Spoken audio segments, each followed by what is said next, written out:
Hey guys, welcome back to my channel, and if you're new here, I am so happy you found us. Today we're talking texture, why you should add it to your journals, how to add it, and what it's all about. So come with me and let's get started.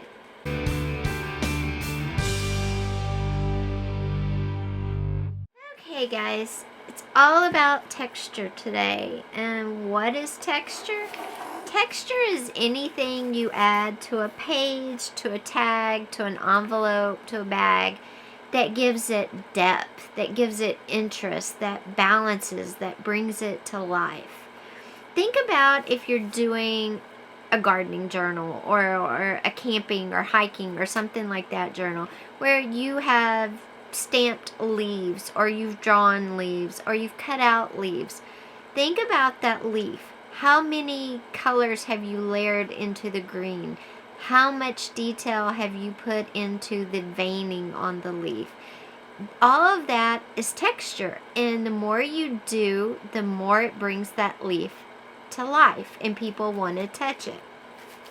But there are a zillion ways you can add texture to a journal, and I'm just going to show you a bunch.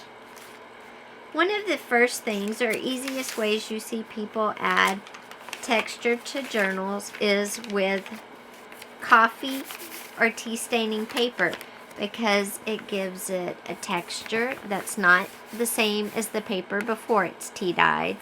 It gives it different color variations in color.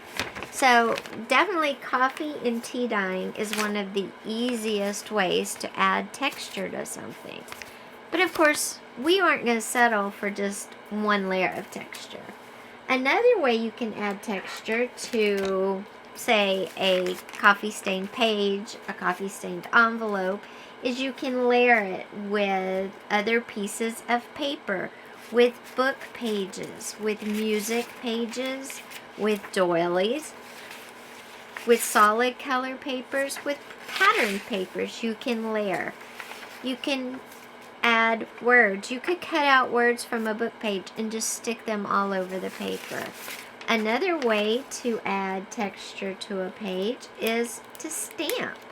You can stamp lines, you can stamp words, you can stamp music notes, you can stamp whatever you want to, and it will add a texture to your page. Let me show you here. Oh gosh. Brand new stamp. Alright. Whoops. Just going to slide off. So all you do is get ink on your stamp, on your words, and it doesn't have to be full coverage, and just stamp and stamp and stamp. And you're going to add just a little, and you don't even have to get all the words. Okay, and that's adding texture to your page.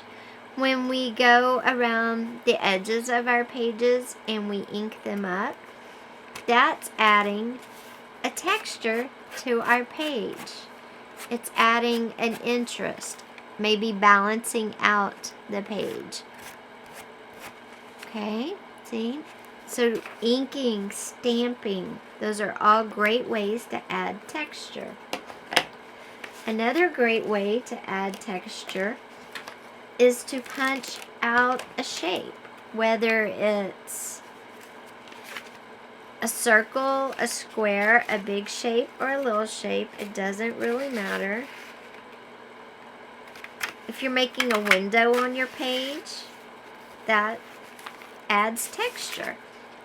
That added texture. You can go back and layer the part you cut out on a corner of the page, and as you build it up, that will add texture. Another way to add texture is but stamping a pattern. If you have, like an edge pattern you want to do, that adds texture to your page. You can add fabric. We add lace. We add, you can add appliques to your page. You can add flowers and other things that have a feel to them. It's a great way to do it. You can add beading. We add lace all the time, which adds texture. Lace. We add fabrics, and you can add different types of fabric on different pages for different textures. This one, as you can tell from looking at it, is very soft. It's almost like a velvety soft, a brocade. And then this is a cotton fabric, so it has a different feel to it as well. We add that to pages. We add ribbons and lace along our edges. That's adding texture. The beads, like I said, when we add brads, we're adding texture. When you add a photograph to a tag, a page, a pocket, whatever, and it's part of the page, the glossiness of the photo becomes a texture because we instinctively know what that feels like, and that's adding dimension. It's adding depth to our pages. Die cuts, when we attach them to tags or pages, they add dimension, depth, interest. It's all about adding interest and making somebody want to look at the page or use the page or hold the tag. Paint, watercolor, acrylic, oils, any kind of paint adds texture to a page. When you take a clear plastic and you make a window or you make a shaker, anything like this, it adds texture. Washi tape, it's a texture. If you add glue, whether it's Elmer's glue, hot glue, any kind of glue is a texture. If you add a bag, a glassine bag is a texture on your page. This is all ways that we add texture and interest.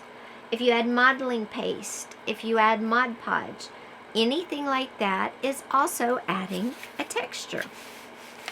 And I'm going to show you some examples now of how texture looks in a journal, and then I'm going to show you some tags, okay? Now, I will link this flip through above. I did this flip through a while back. This is my favorite journal. I use it for inspiration, and one reason I love it is because of all the texture that Liz used in it. And as you can see, look at this page. The way she coffee dyed this paper, it's got a lot of texture. It's got a lot of interest. Okay? This pocket, it has fabric and sewing around it. That adds texture to the pocket and interest.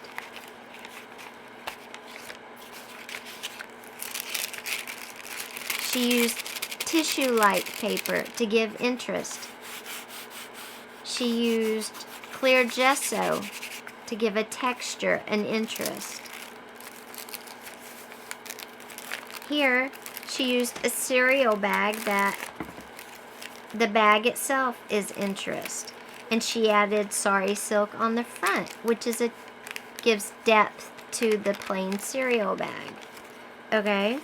Here, she added small beads to another texture, depth, interest to an otherwise plain bag. Okay.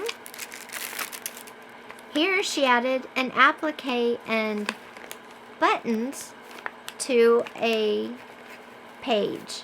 Again, it gives interest, it gives texture, it gives depth, and it makes it really super interesting. You can see why I use this journal as my inspiration journal. Okay, so that's how you can use texture in a journal. Now, you can also use texture different ways on tags. And I'm going to show you like 4 different ways to use texture on tags. Now, on this tag, I used lace and different papers, some eyelash trim, and a vintage button. And I have a lot of interest, a lot of textures going on. It gives it depth by layering paper and lace. I have depth of color. And by mixing solids with pattern. I have a lot of interest, a lot of movement. Same with this tag. It has a velvet flower, it has lace, and the picture gives it movement and interest. Now this one's a little different. It's a sea-themed one. So you have textures that you would associate. You have a starfish, you have some netting on this side. You have colors, torn paper that makes you think of the sea, because you use your texture to convey your ideas or your themes, whatever you're working with, whatever you're trying to get across to your audience or the person you're trying to sell your journal to. Now this one is different. It's got a stamped wall, brick wall background, and everything on here is hard because you want it to be hard. You want it to be cold. It's meant to be a Halloween tag, and you don't want anything soft and fluffy like on this tag, which is more girly, more Victorian, and this one, which is also more girly and Victorian. This one you want to be kind of hard, kind of cold, and that's what the stamp and not having any of the softness. So you can change the way somebody sees something by the texture you either add or don't add. So guys, I hope you enjoyed this video on the different textures, how it can change the look of your pages, how you can make people see what you want them to by using different textures, and all the different textures that are available. It's not just one or two things. So if you like the video, be sure and give me a thumbs up. Hit that subscribe button. I've got some more great videos coming your way. Thanks for being here today, guys. Take care, and I'll see you tomorrow.